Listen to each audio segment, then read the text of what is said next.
પ્રમુખ સ્વામી મહારાજના જીવનની અંદર આપણને જોવા મળે છે કે કેમ દિવ્ય છે. કારણ કે દિવ્યતા એક ભગવાનનો ગુણ છે. સામાન્ય રીતે આપણે બધા ગુણો જોયા એ રેર છે, પણ સંયમ હોય, નિયમ હોય, એ કોઈક મનુષ્ય પણ મહેનત કરીને રાખી શકે છે. અરે પરિશ્રમ હોય, મહેનત હોય, એ પણ કોઈક મનુષ્ય ખૂબ મહેનત કરીને પામી શકે છે. આગળ જતા આપણે જોઈએ કે એવા કોઈક મનુષ્ય આપણને પ્રાપ્ત થાય કે કદાચ અપમાનમાં પણ સ્થિર રહે, માનમાં પણ પોતે પચાવવા પ્રયત્ન કરે, ક્ષમા પણ આપી શકે, પણ એ બધા જ ગુણ કદાચ મનુષ્યની અંદર પણ આવી શકે. પણ દિવ્યતા એવો એક ગુણ છે, એ કેવળ પ્રમુખ સ્વામી જેવા સંત પાસેની જ માલિકી હોઈ શકે, એ મનુષ્ય પાસે તાકાત નથી. એ કેમ? કારણ કે ભગવાનનો ગુણ છે. પ્રમુખ સ્વામી મહારાજે એમને સાંગોપાંગ, શ્વાસોશ્વાસ, ક્ષણે ક્ષણ, જાગ્રત સ્વપ્ન સુષુપ્તિની અંદર એમને ભગવાન સાચવી રાખ્યા છે. રગોરગની અંદર ભગવાન છે, એ એની પ્રતીતિ છે.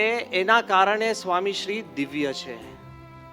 એમાં વધઘટ નથી કે કોઈક પ્રસંગમાં દિવ્ય હોય અને પછી ન હોય. જેમ સાકરનો ગુણ છે, આંખ બંધ કરીને ખાવ તોય ઘડી લાગે, આંખ ખુલ્લી તોય ઘડી, બીમારીમાં પણ ઘડી, દોડતા બેઠા સૂતા ખાવ તોય ઘડી લાગે. એમ પ્રમુખ સ્વામી મહારાજ નાના હતા ત્યારેય દિવ્ય, યુવાન હતા ત્યારેય દિવ્ય, વડીલ થયા ત્યારેય દિવ્ય, અને વૃદ્ધ થયા ત્યારેય દિવ્ય. કારણ કે એને બાળ, યુવાની, વૃદ્ધ છે જ નહીં, એ આપણને દ્રષ્ટિમાન થાય છે. આપણે જોઈએ છે કે સત્પુરુષની આ એક લક્ષણ છે કે એમને મહારાજ ભગવાન સ્વામિનારાયણ અખંડ રાખેલા છે. દિવ્યતાની કોઈ પ્રવચન ના હોય, પણ એ પ્રતીતિનો વિષય છે. અને દિવ્યતા માટે કોઈ અનુમાન ના હોય, પણ અનુભૂતિનો વિષય છે. આજે જ્યારે લાખો અને કરોડોની સંખ્યાની અંદર હરિભક્તો, અરે સત્સંગી, બિન સત્સંગી, સામાન્ય માણસ હોય કે કોઈ મહાનુભાવ પ્રમુખ સ્વામી મહારાજને કદાચ એક વાર મળ્યા હોય, તો પણ એને કંઈક દિવ્યતાનો સ્પર્શ થાય જ છે અને થયો છે. હું તાજેતરનો જ એક દ્રષ્ટાંત આપું. થોડા સમય પહેલા સંતો મિડલ ઈસ્ટ કહેતા કે ગલ્ફ કન્ટ્રીઝમાં જવાનું થયું, અને ત્યાં બહરેનના પ્રાઇમ મિનિસ્ટર, જે ખૂબ બહુ જ સ્ટ્રોંગ, સ્ટર્ન અને ખૂબ મજબૂત વ્યક્તિ ગણાય છે, 40 વર્ષથી prime minister, his royal highness prince Khalifa, 2 કે 3 મિનિટ સંતોને આપી હતી. પણ ચમત્કાર શું સર્જાય છે જુઓ. કોઈ સ્વામીને મળ્યું નથી, પણ એના કાર્યનો પણ પરિચય નથી, હિન્દુ ધર્મ શું છે ખબર નથી, પ્રમુખ સ્વામીના કાર્ય શું છે એ પણ અનુભૂતિ નથી. પણ જે ક્ષણે સંતોએ એને બાપા અને એમના ભૂતપૂર્વ ભાઈ શેખ ઈસાનો જ્યારે ફોટો દેખાડ્યો, પડવાર ફોટો હાથમાં લઈને પ્રાઇમ મિનિસ્ટર સાહેબ જોવા લાગ્યા, જોયા જ કરે. સંતોને આશ્ચર્ય થયું કે આ કેમ એકદમ મુગ્ધ થઈ ગયા. થોડા સમય પછી એની આંખમાંથી આંસુ સરતા સંતોએ જોયા. જે સુન્ની મુસલમાન રાજા હોય, પ્રમુખ સ્વામીનું એક પિક્ચર જોઈને આંખમાંથી આંસુ સરવા લાગ્યા અને અરેબિકમાં કંઈક બોલવા લાગ્યા.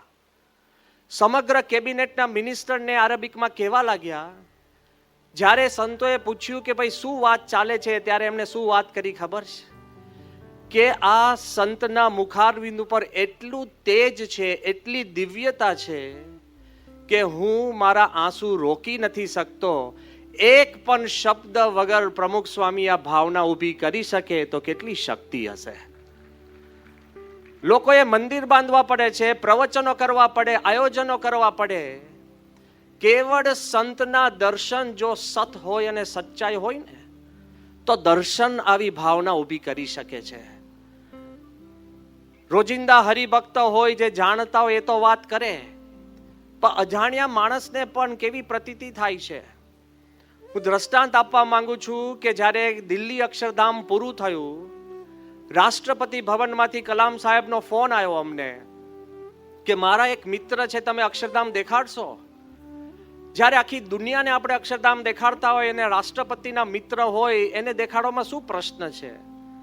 કલામ સાહેબે ઉમેર્યું, કહ્યું કે આ મિત્ર થોડાક છે ને વિશિષ્ટ છે અને કદાચ થોડાક વિચિત્ર પણ છે.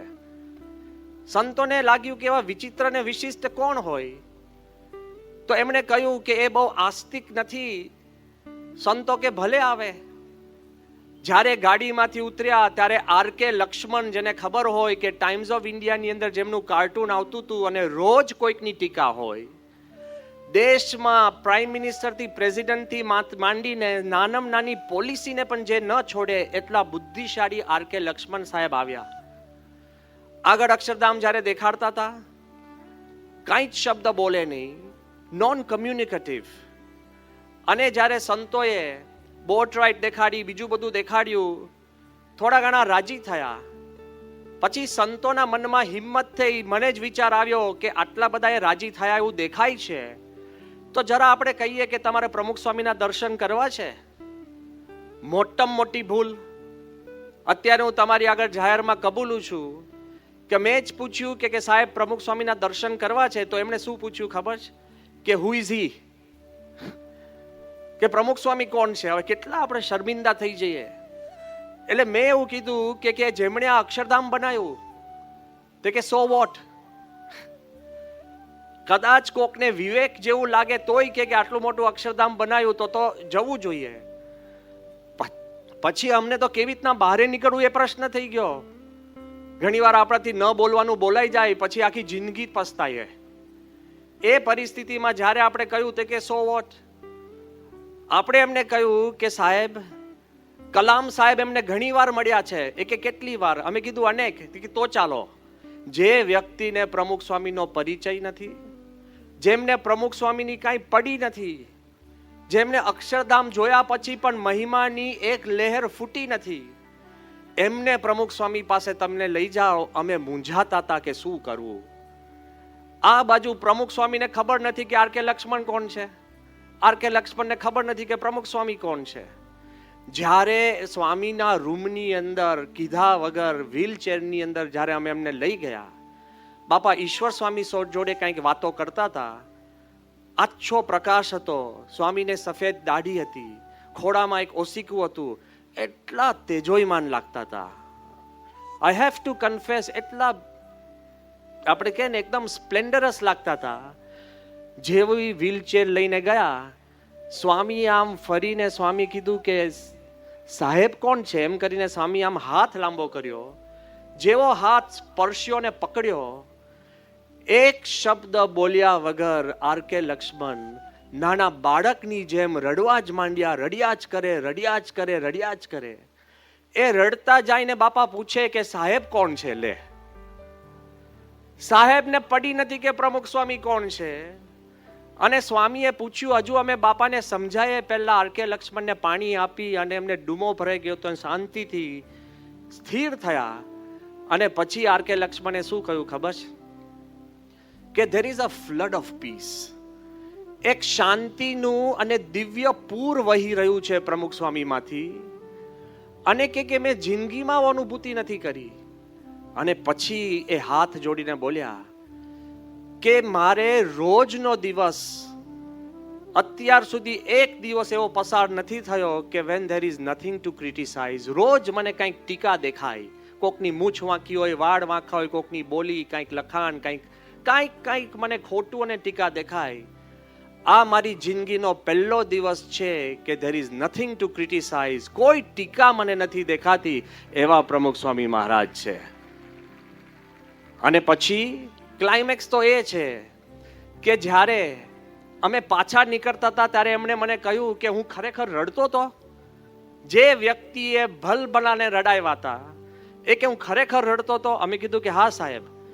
તો એક કામ કરજો ને, મને મારા રડતા ફોટા આપજો, મારી પત્ની બહુ રાજી થશે, મારે એને આપવા છે. This is R K. લક્ષ્મણ. પણ જ્યારે નીકળતા નીકળતા ફરીવાર એમને મને પૂછ્યું કે એ સ્વામી કોણ હતા. લે, મેં કીધું પ્રમુખ સ્વામી મહારાજ. તો એને કીધું કે હું 5 વાર એમનું નામ લઉં છું, પ્રમુખ સ્વામી, પ્રમુખ સ્વામી, પ્રમુખ સ્વામી. અને આજે હું કલામ સાહેબને જઈને કહીશ કે I met the most finest person on this earth, the most divine main on this અર્થ. હું કહીશ કે હું સંપૂર્ણ ઉત્તમ વ્યક્તિ અને દિવ્ય વ્યક્તિને મળ્યો. આ તો બધું પતી ગયું. પણ રાતના 12 વાગે કલામ સાહેબનો મને ફોન આવ્યો કે નાસ્તિક પણ આસ્તિક બને છે એ પ્રમુખ સ્વામીના સ્પર્શથી. ભગવાન રાખ્યા છે એ દિવ્ય છે. અને આ ક્ષણ માત્ર માટે નથી. આ પ્રસંગ જાહેરમાં મારે જ્યારે કહેવાનો વારો હતો ત્યારે મેં આર.કે. લક્ષ્મણ સાહેબને પૂના ફોન કર્યો. અને પરવાનગી લેવી પડે, મોટા માણસ છે, ન ફોન કરો અને ન પરવાનગી લો તો પ્રશ્ન થાય. તો એમને મને ત્યાં પૂનાથી શું કીધું ખબર છે? મને કે Swamiji, this is true, 100% true. એમને પ્રતીતિ અનુભૂતિ હતી. એને કીધું because it is true, climb the roof and shout it out that પ્રમુખ સ્વામી ઇઝ ડિવાઇન. લે, તમે ઘર ઉપર છાપરે ચડીને તમે દુનિયાને કહેજો કે પ્રમુખ સ્વામી દિવ્ય છે. એક બહારના માણસ તમને ને મને કે પ્રમુખ સ્વામી દિવ્ય છે. આપણે તો અખંડ દિવ્ય છે એ પ્રતીતિ અને અનુભૂતિ છે જ.